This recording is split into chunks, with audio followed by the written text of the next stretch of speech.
Hello, it's Tamara Hunter, and today is day number 106 of 365 days of awesome. Celebrate success through service. And I am here with Anne Marie Talley, our service hero.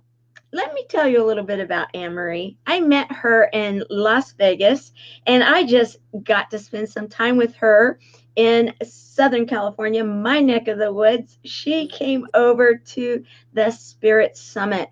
I was so excited because, I love this woman. This woman is just a spectacular person that has well, wait until I tell you about her background and we kind of go over it because she's got some real interesting stuff going on in her background. She was in the military. Now she's doing art and she's helping others to find themselves. She's helping nonprofits. She's just a service hero extraordinaire. So welcome, Anne Marie. Thank you so much, Tamara. And I want to say, I would love for you to wake me up every morning with all your positivity and lovely words. Myself, you say so many lovely words. Like, oh, keep going. Bring it on. Well, I'll just keep bringing it on then, because the moment I met you, there was just something electric that took place, and I think we both realized it or both felt it. We were at Peter Anthony's Change Yeah. the World event, and I was there to support Allison Larson, who was one of the speakers. And there, we just started visiting, and there was just something about you that just left such an impression. Now, I haven't given you a chance to talk very much yet. I would like to do that because I want people to hear your voice. It is spectacular. So, let's talk about what it was that you were there at that event in Vegas for, because you are unrolling a program, correct? Yes. Yes, I Let's am. talk about that. Okay, so I was at the You Will Change the World event because one of my wonderful friends, Raquel Sharper, saw to it that I made my way there because she knows all about my heart and where my vision is and supporting like literal everyone around me. But of course, filling my cup first. I'm a firm believer in filling my cup first and my jar first. So there's our picture too. You look so awesome. Yeah, I had loaded it, so I thought, okay, instead of just saying her name, we'll show the picture of the two of you. Yes, That's that's my spectacular, the two of you authentic. guys. And she, like you, we met and she's like, oh my gosh, there is just something about you, and the world needs to know your message. And my message is that we need to fill our cups first, on the simplest format is fill your cup first, self care first. It is not being selfish, it is actually being generous when we give ourselves a chance to show the world and show ourselves first, actually, that we're worth it, that we can take our oxygen mask on first, then we Right, can right. help everybody else, right? We are being more of a support in if coming from abundance rather than scarcity and breeding negative energy when we're supposed to be breeding positive energy. So she knew all of that, and that's why I was at You Will Change the World. And my programs, they're a little bit hush hush right now because I'm working with my partners to get them out. But basically, the gist of that is really talking about stress management and Okay. behavior economics and how that affects the work world, how that affects the business world, the workforce. Because I mean, there's numbers like 50 billion. We lose $50 billion a year from disengaged and stressed out employees, and that's coming Yes, away from the top.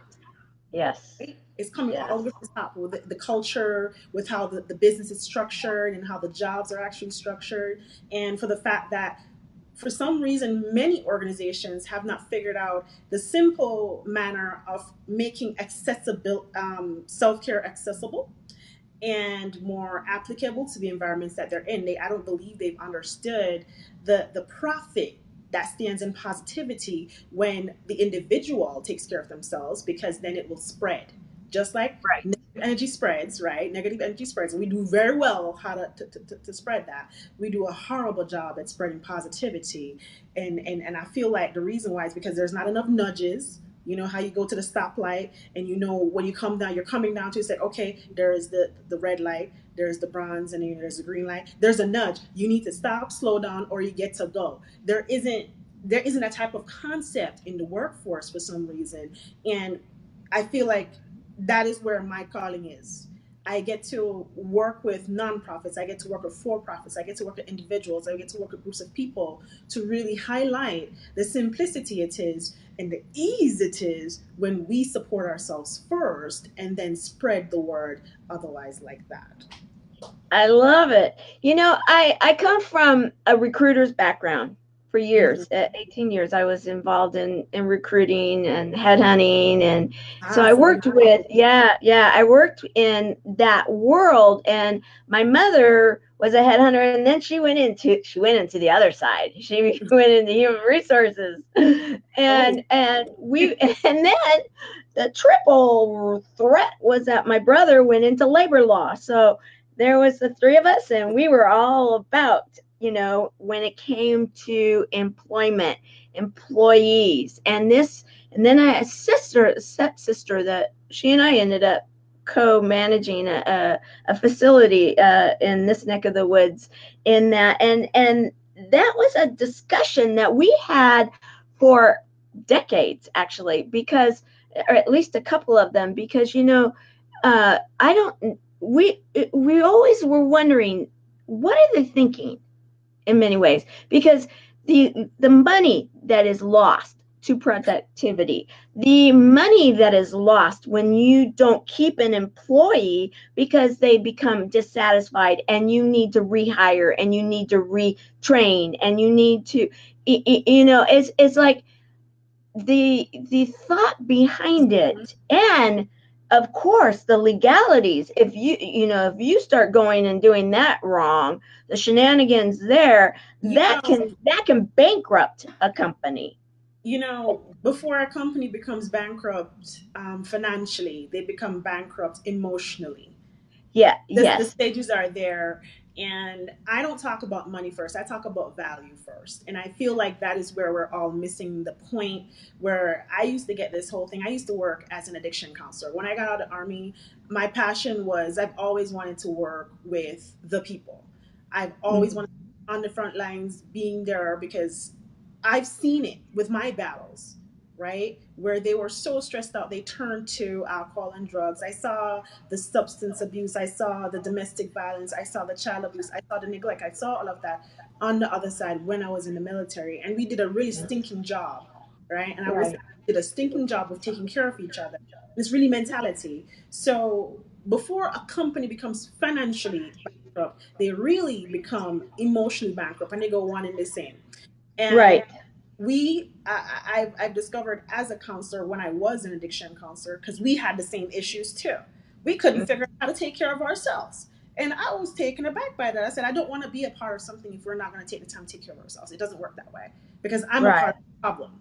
And I did not want to be a part of the problem. I want to be a part of the solution. And that leads me into saying that's the reason why I resigned as a burnt out counselor and turned to my own company, which is Laws of Life, to be a part of the solution, creating creative ways, bringing creativity back into, passion back into the workforce, and self care into the workforce in a way that has not been introduced before. So I talk about emotions all the time because we don't generally talk about that. So when you say to me that your whole family and your friends have been on this discussion for decades, is we've literally missed the marker that was so easy. It's always been there. We don't know how to talk emotionally. We don't know how to address those things. When we even hear somebody says, "Oh, I'm going through this," or "I'm sad," as you're like, "Mom's the word," because you don't know how to address it in you. You can recognize Right. the problem, but Right. you don't know how to address it individually. It's harder for you to address it with someone else, or even be able to show empathy or compassion in the greatest way that a human being can do, because you don't know how to do it for yourself. So my aim really is to teach people first and foremost on the individual level, right? To do that, because I will tell you the conversations we have around here, it goes like, well, if one person makes this decision that they are stressed out, tired, anxious, and all these different things, well, what happens if there's a, like I talked about the DSM-5, the clinical version of depression is talked about. The reason why we're able to clinically diagnose somebody with depression is because there's so many people that are complaining about it, which means Right. there are over 7 billion people, for example, that are making the same decision, and they think that they're being individuals about it. You're not. Right. You're making a mass decision.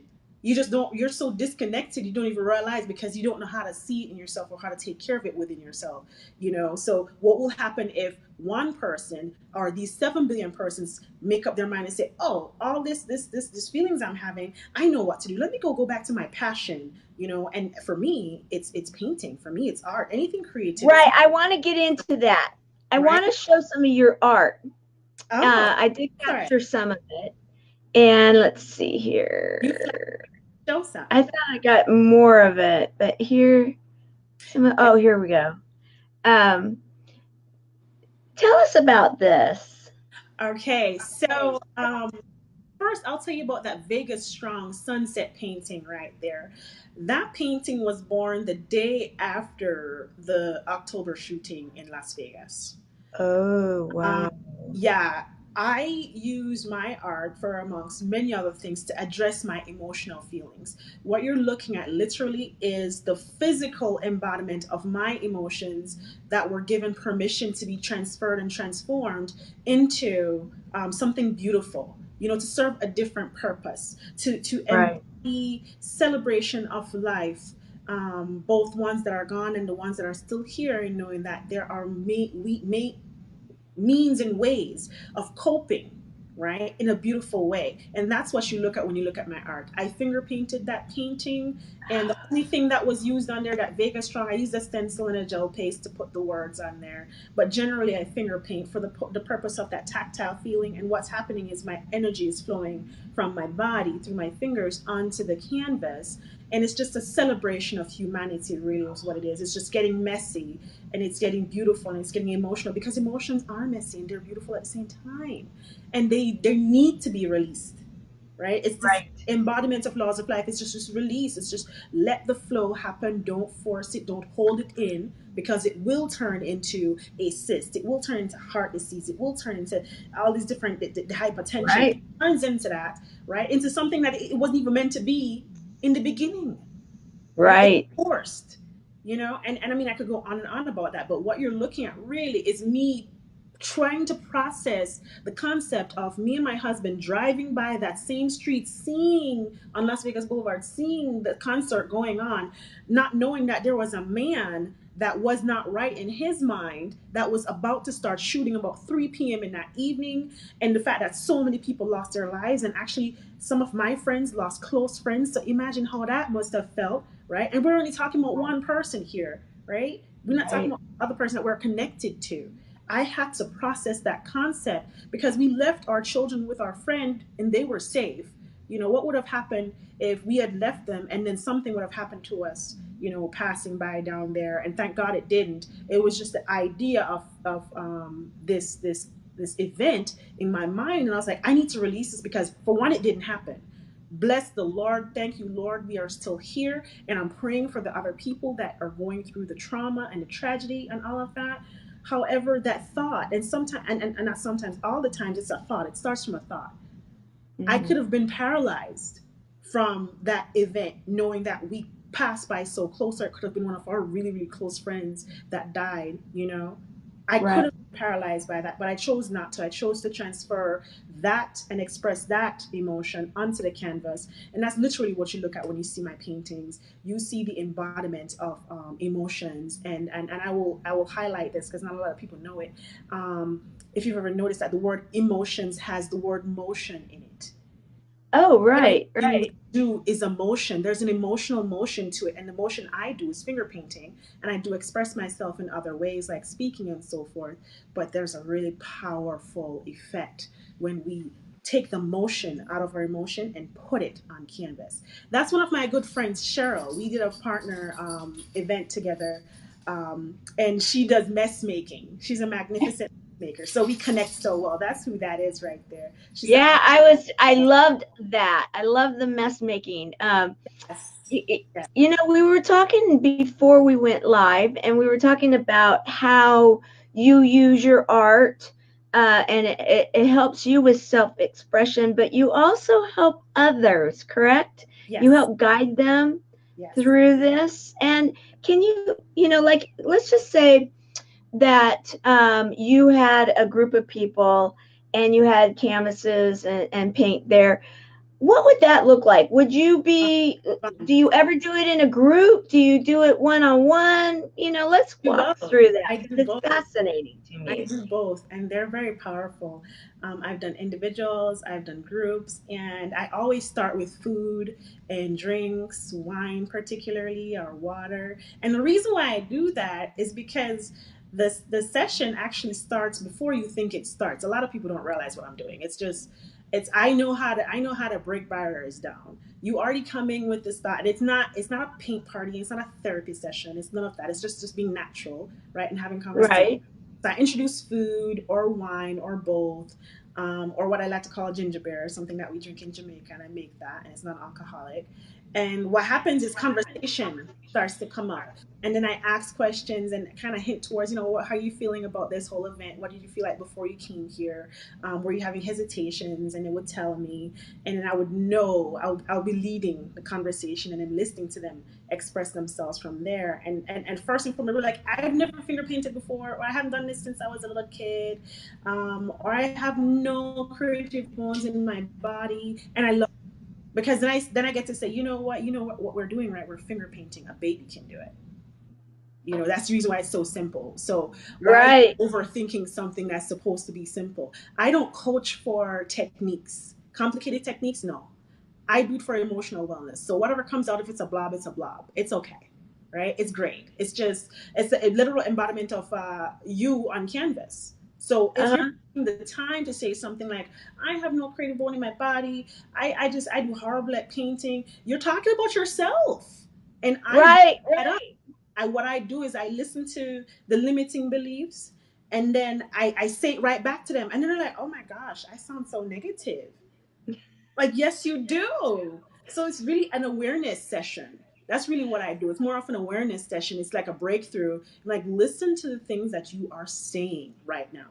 It's your hand on canvas. It's not mine or that other person's. It's yours. Where else is this showing up in your life so richly that you're so Oh, attached?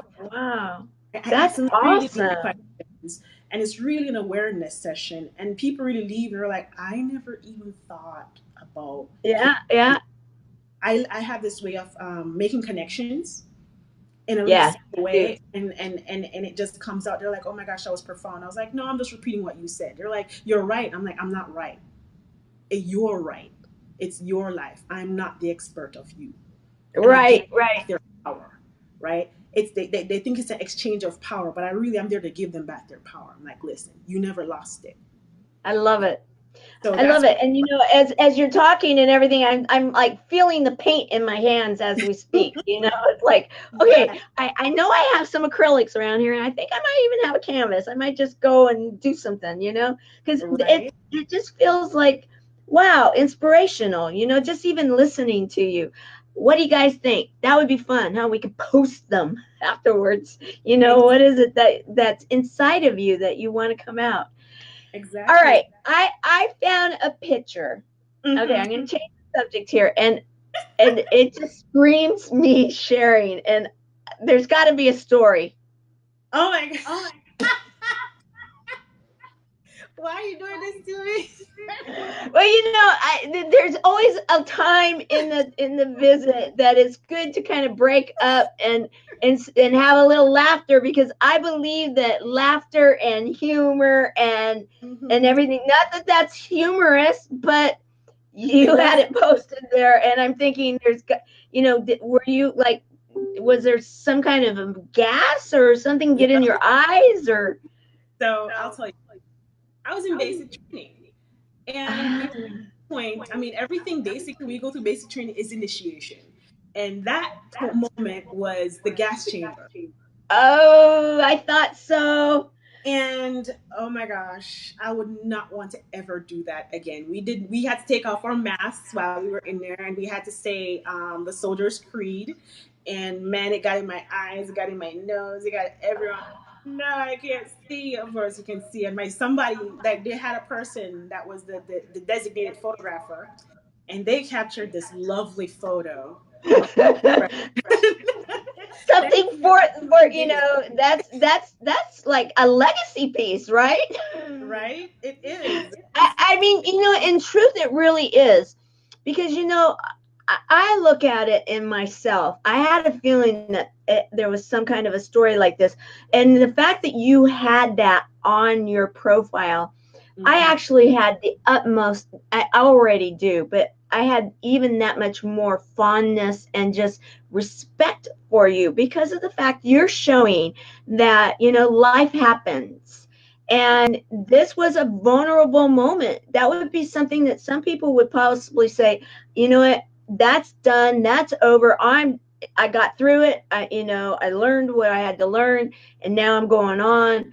But to have that there, it's like, you know what, life happens, and we need to be able to find a way Mm-hmm. to navigate through. And I love the fact that you said the creed at that time, because that was just a like almost like an anchor, like a way to say, okay, I'm driving home the fact that I am committed to this.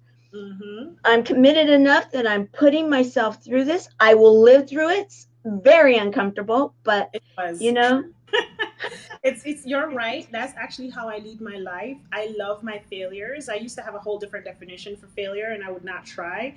But the failures are actually a part of my legacy. It's a part of my story and I relish that because then I get to show the other side. That's why right, laws of Life about mess making is because there is another side to this polished version.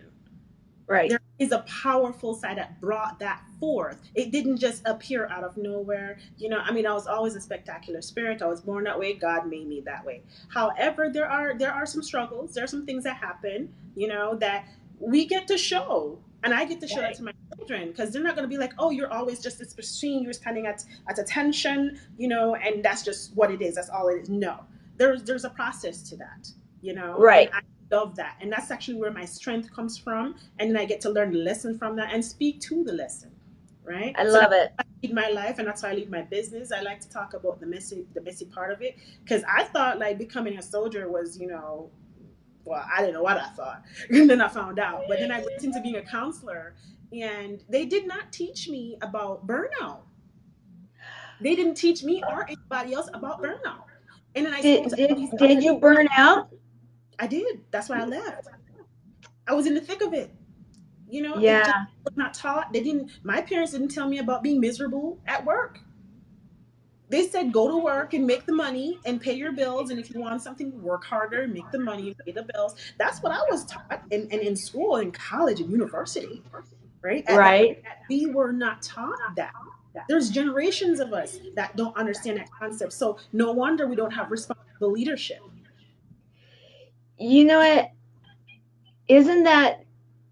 Let me ask you a question. Your Mhm. parents, were they in the military, or? No, no. So I'm actually the very first person in my family to venture off into the United States Army. We are from Jamaica. We immigrated in 2004, and my parents had nothing to do with the army. They are in the Jamaica. They had nothing to do with the army. My mom's a nurse, and my dad works in construction. Oh, So okay. when I decided to go military, I was looked at like, what are you doing? What? Um, What is she I thinking? didn't teach you this. What are you doing?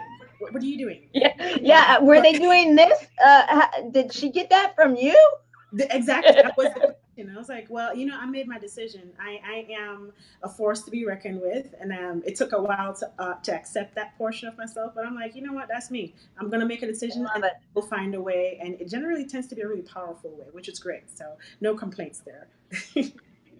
Well, and then okay, so you experienced burnout, Hmm. and then through that, is that how you then got into all of the art therapy, and then found your way to be able to help others, or Yeah. how was that? So my art, my creativity I was born that way. We are all born creative. We grow out of it. Just like if you don't use mathematics or a specific language, if you don't use it, you lose it. It's a must that you have to keep on doing. Just like I like to tell people as well, golden nugget here, we are born emotional. However, we grow out of it, just like our creativity. If it's not nourished, Oh, we exactly wow. how to express ourselves. If you look at a child, they know exactly how to handle their emotions. When you look at an adult, we hold it in. It's different.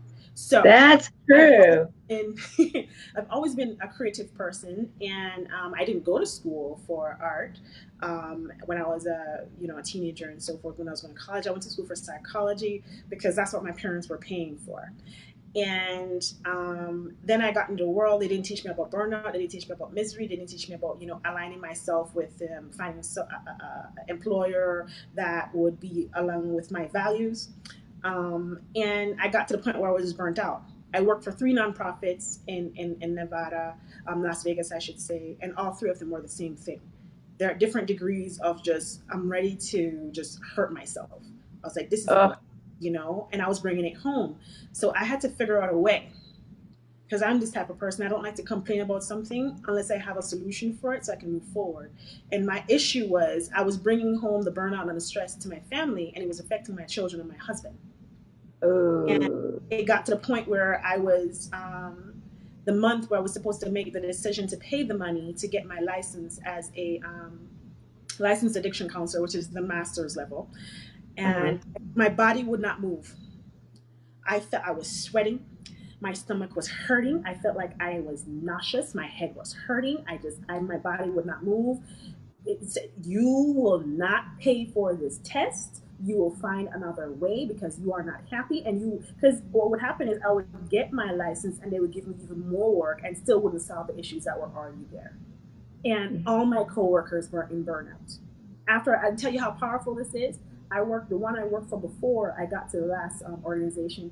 They closed two programs and laid off a whole bunch of people. And a whole lot of my previous coworkers, they resigned. And they resigned before I left, and the rest of them resigned after. The last one I worked for, they literally laid off or fired five employees after I left. This is what I'll Wow. tell you what this is a disparity that's in the nonprofit world when it comes to behavioral health and mental health. It's other places too, but I can speak to this because this is where I was. And Right. when I That's told them right. That's your background. exactly, and I told them this is what's going to happen. I said these companies are imploding. They're not exploding. They're imploding upon themselves, and they didn't listen to me. Right? I'm like, okay, it's fine. I already see it coming, and I saw that happening and I had to find a way back to Anne Marie because I knew I wasn't that type of person. I knew my children weren't aggressive. They were aggressive because I was being aggressive and I had to change me. Got it. So I turned to my art because it's always been my art. My art is me. And I started painting with paintbrushes because I have so many, and I stocked up. And I started painting with paintbrushes, and I got mad. I got frustrated. I was like, "This isn't working."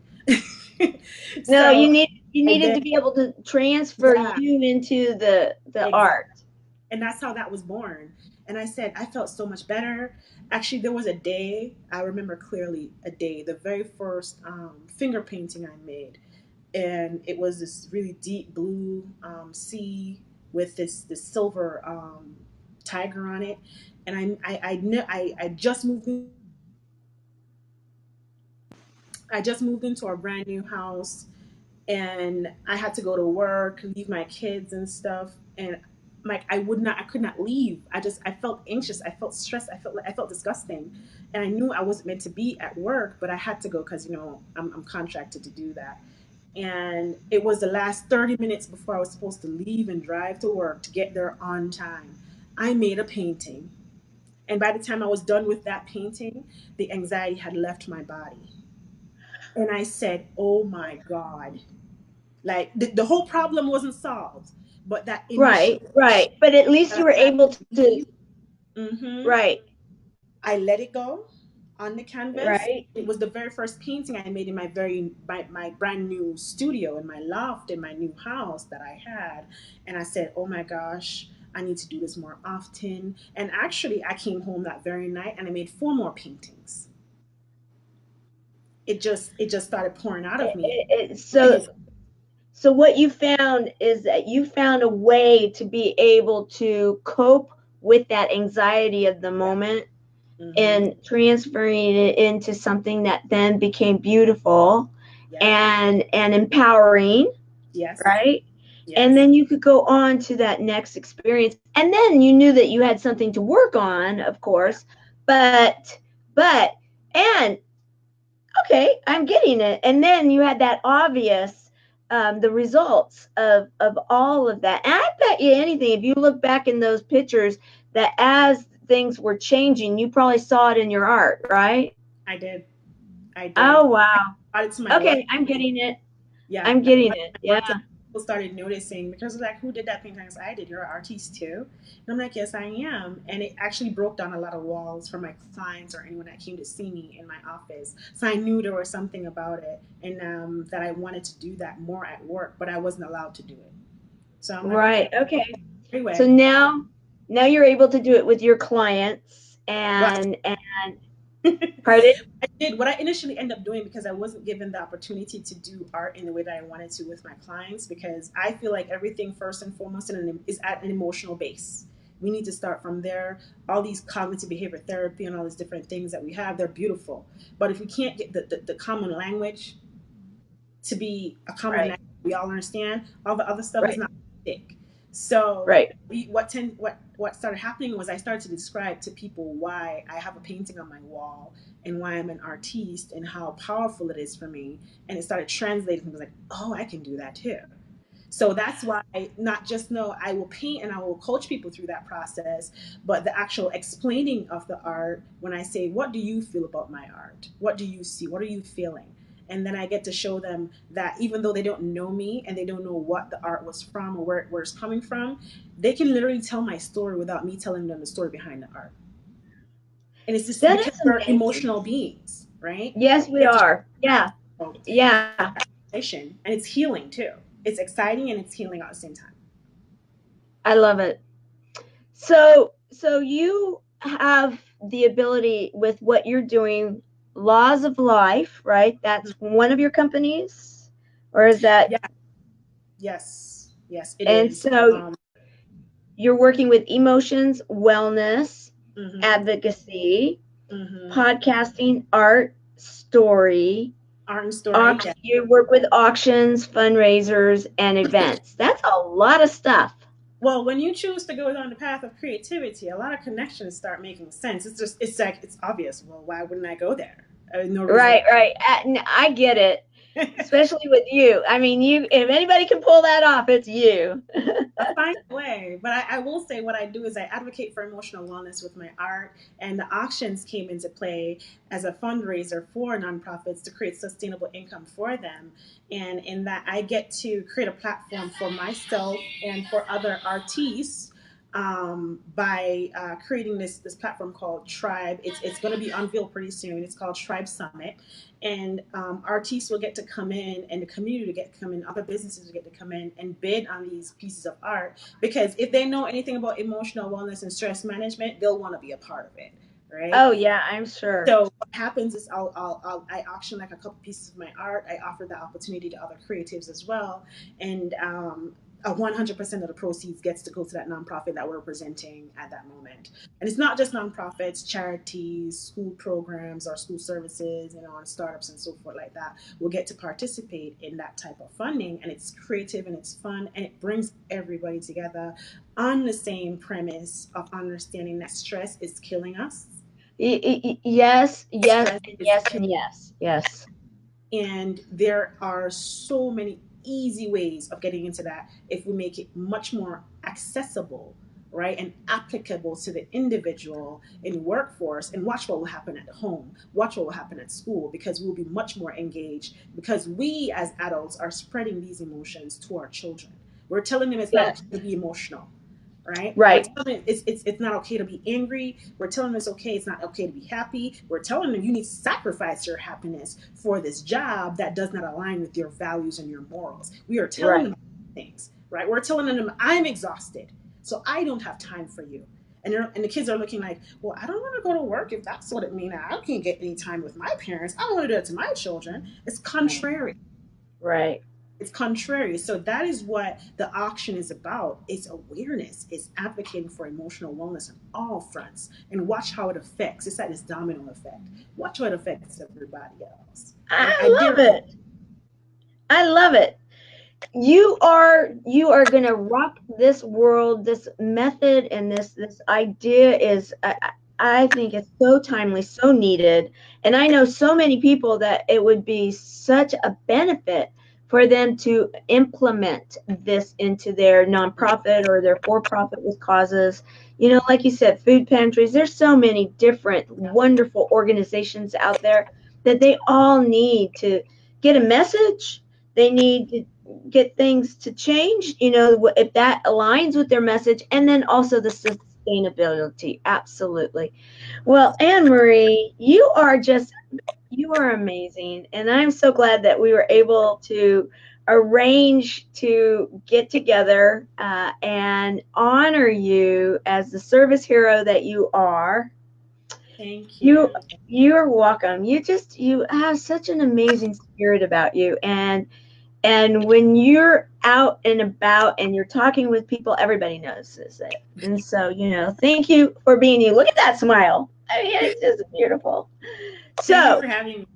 you're welcome. As we close day number 106 of Yes. 365 days of awesome, celebrate success through service. Anne Marie, I want to thank you for being the service hero that you are. Thank you for taking the life that has presented challenges to you and opportunities to learn and translating that into an energy and programs that are going to help not only those people that you're affecting at that moment, but also the generations, the children that they go home to, the people in their lives. And when we can not be so stressed, when we can learn that our language and the things that we are doing are affecting those around us in such a way and be able to change it. And even as simple as getting some paint and playing with it on a canvas and translating that energy that's inside of us into a piece of art, our piece of art.